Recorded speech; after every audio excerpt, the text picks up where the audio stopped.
with the topic of equipotential surfaces.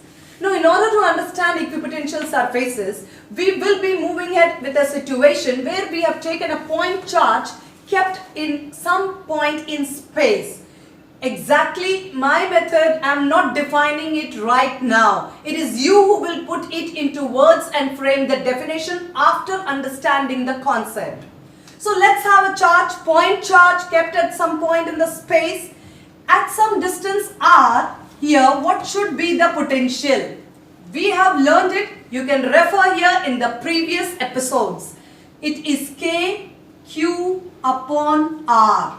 If I go some distance r this side, here also the potential remains K Q upon R. If I come down to the same distance r, here also the potential is V, and if I go up by the same distance r, here also the potential is V. Is it so only for these 4 points?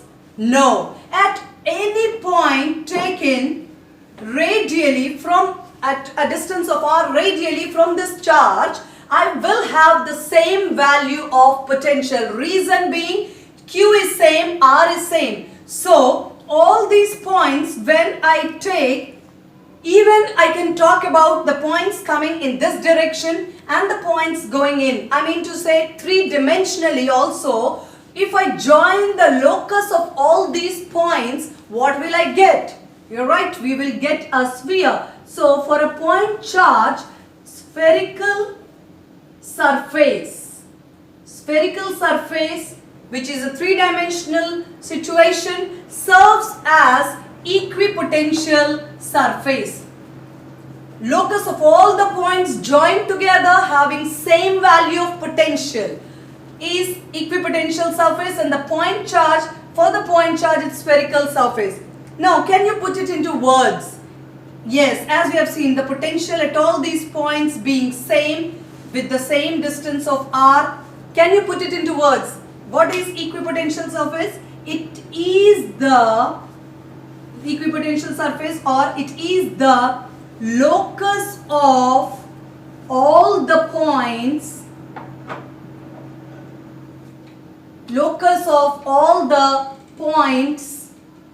having same potential. Locus of all the points having same potential is known as equipotential surface. If you remember, we studied about it when we were talking about a dipole.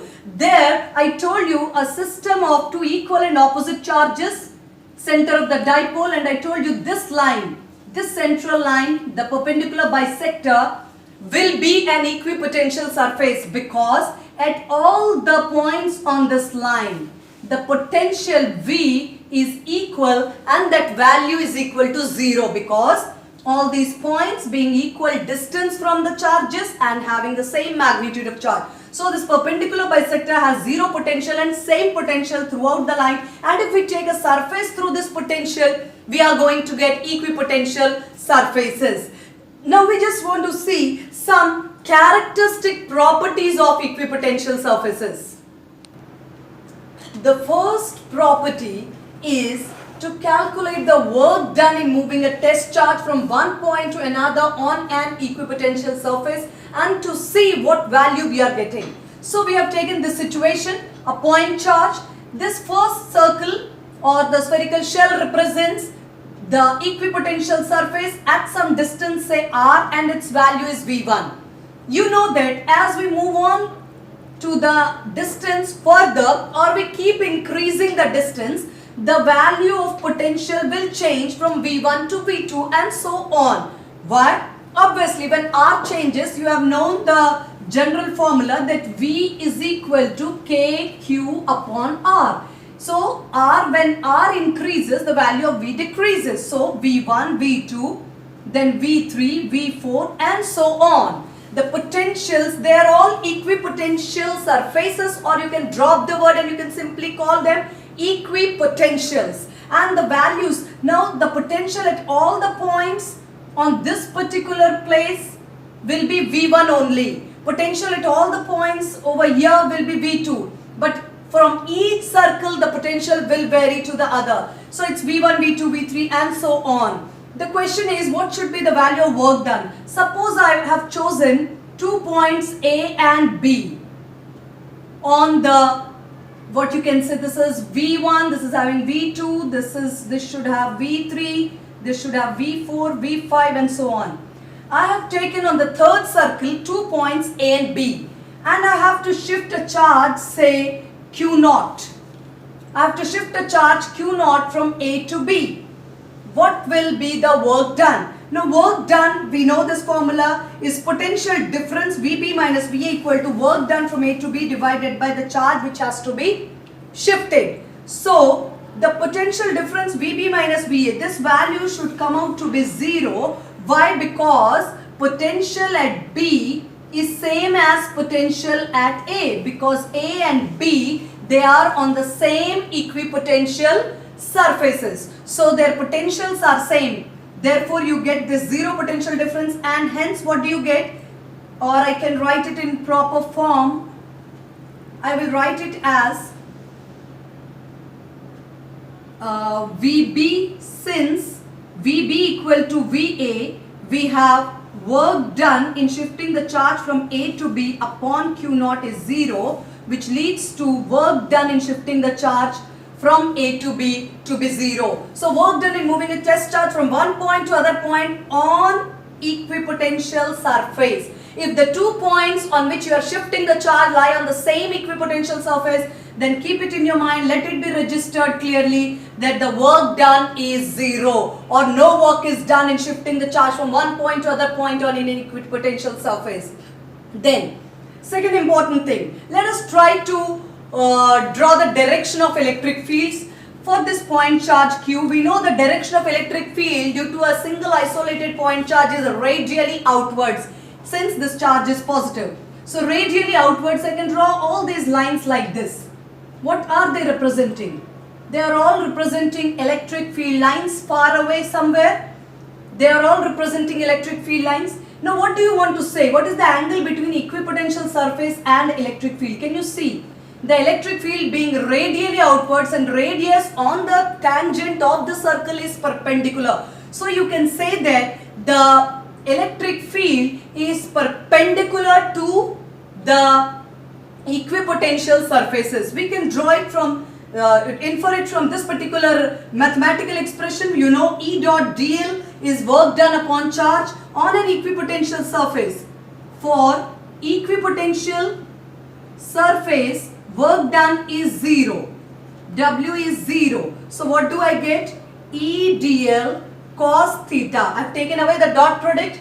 E dl cos theta is equal to 0. E and dl cannot be 0. That means cos theta is equal to 0. That means theta is 90. Now what is theta? Theta is the angle between E and dl, that is electric field and the small length element of the equipotential line which you have taken. So E, you can see very clearly, E and the equipotential surfaces, they are perpendicular to each other. So a very important conclusion we can make over here is, for E is always perpendicular to equipotential surface. This is an important conclusion which I would like to highlight, that electric field vector E vector is always perpendicular to equipotential surface, or equipotential surfaces are perpendicular to electric fields. Let's see another characteristic. The third characteristic, again come back to this particular figure, same charge Q and the equipotential surfaces having values V1, V2, V3 and so on. So what do you want to say? V1, V2, V3, which one will be greatest and which one will be decreasing?